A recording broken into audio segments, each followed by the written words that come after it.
guys, and welcome back to the next video on my channel. I just want to apologise that I've been gone for so long. I think it's been like a month or something. I've spent most of the last month looking like this due to my allergies, and I thought it wouldn't really be very appropriate to record when I've got bright red eyes.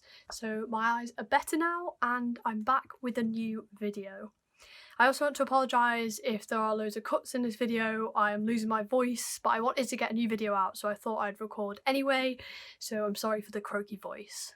Anyway, enough of the apologies, let's get on with the next video. Now I thought I'd do something a little bit different for this video, and this is a mysterious missing persons case, and it's a very old case. It's from the 1700s, so because of that, some of the information is a little bit twisted, some of it's very, very bizarre. There's different accusations of different things, and obviously a lot of it might not be accurate because it happened so long ago and there was a lot of tales and rumours and that sort of thing. But this is the mysterious disappearance of Owen Parfitt, who was a virtually immobile man who just vanished, is the best way that I can put it, because nobody knows what happened to him. There was no witnesses, there was no noises, and to this day there's still no explanation as to what happened to this virtually immobile old man.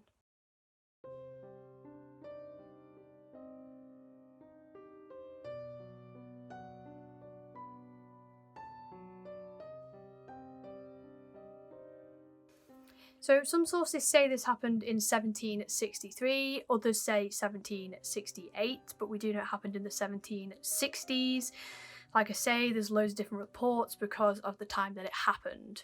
So Owen Parfitt, like I said, was a virtually immobile man in his 70s, and he lived in a town called Shepton.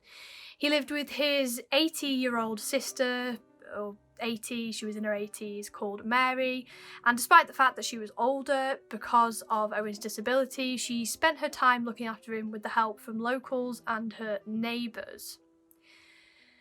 On the day in question of his disappearance, Owen wanted to sit out on the porch, and so in his nightwear, Mary got the assistance of local girl Susanna Shook, and they both moved the old man to his chair on the porch.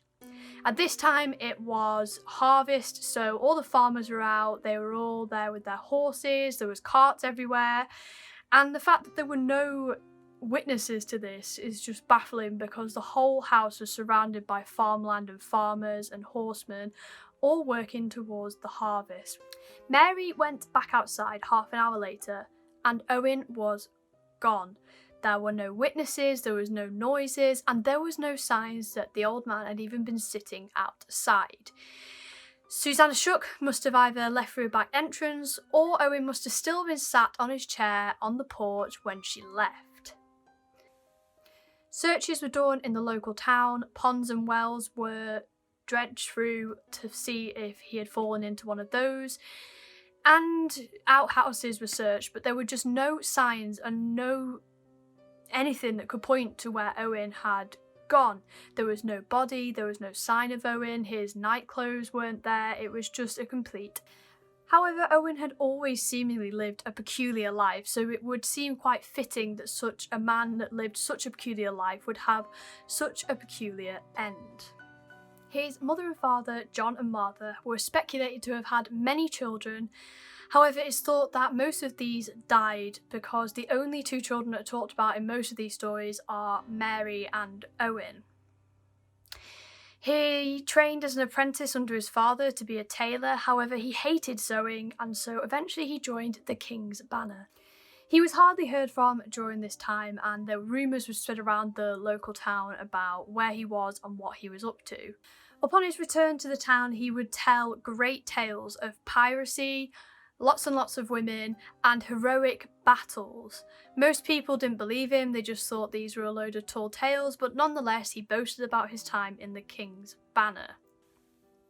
When he returned to Shepton, he was crippled. He had suffered an injury, however he continued to work as a tailor until his disability was too much for him, and then he went to live with his sister, who cared for him.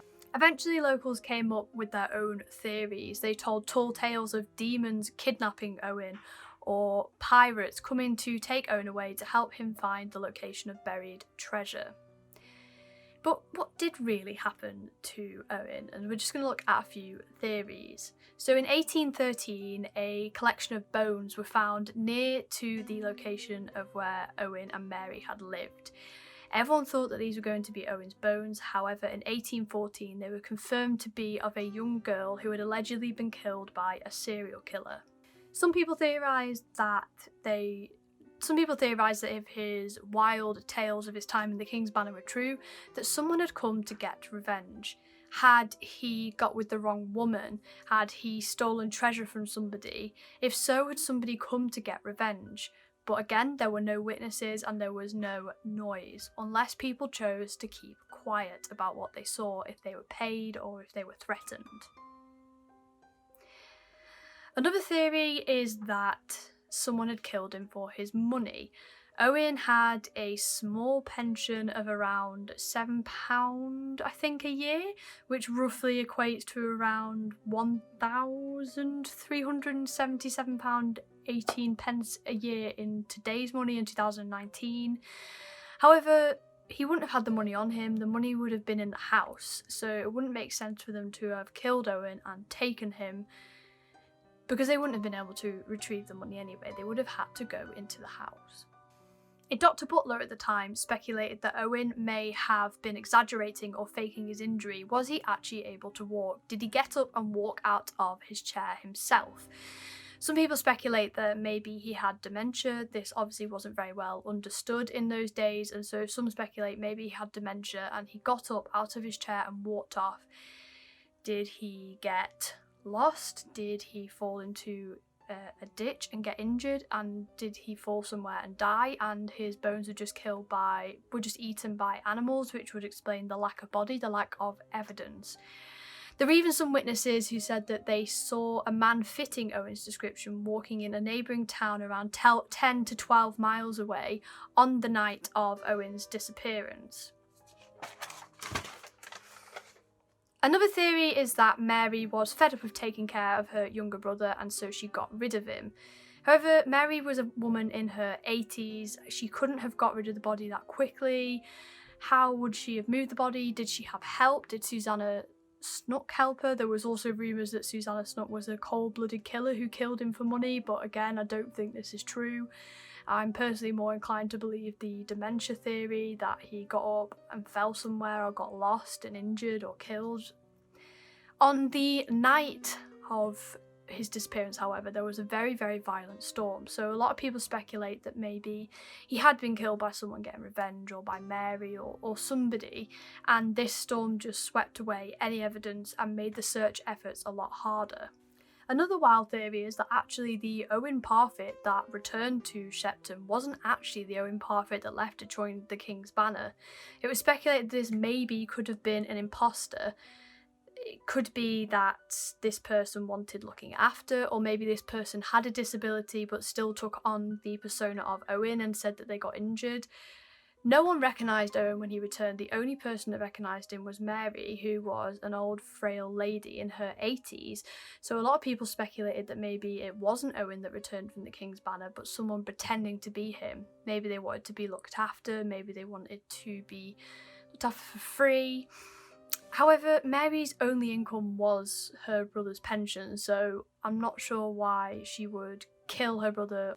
One article at the time of Owen's disappearance declared that Owen was neither a good nor a bad guy, he was just a man with a very violent temper. Could he have lost his temper with the wrong person? Could it have been one of the farmers? People kept their mouths shut. Could it have been a group of farmers or a group of people that he annoyed that collectively came together? It wouldn't be hard to believe that Mary didn't hear anything. She was an 80-year-old woman after all.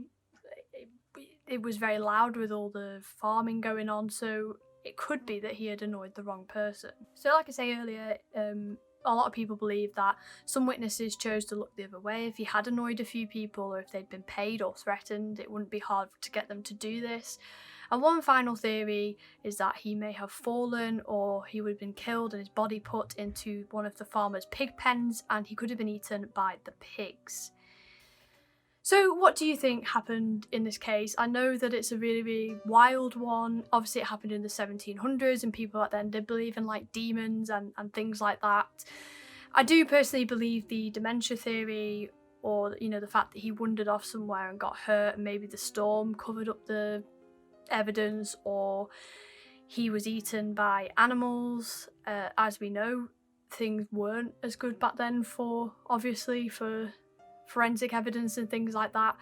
Maybe if this case had happened in today's time, there could have been some evidence or forensic evidence that pointed people in the right direction. But I think the wild speculation, people in those times were trying to sell newspapers, and so they would come up with wild speculated stories to try and sell newspapers. The crazier the headline about this case, the more newspapers sold. So I do think a lot of this information was just speculated and hyped up to sell newspapers, and I don't think this case will ever be solved, which is kind of sad because he lived apparently such a spectacular life and now no one knows what happened to him. But I guess if he was like that, maybe he would have wanted his death to be a mystery. But let me know what you think. Let me know what you think happened to Owen Parfitt, and thank you for watching this video. And again, I'm really sorry that I've been gone for so long.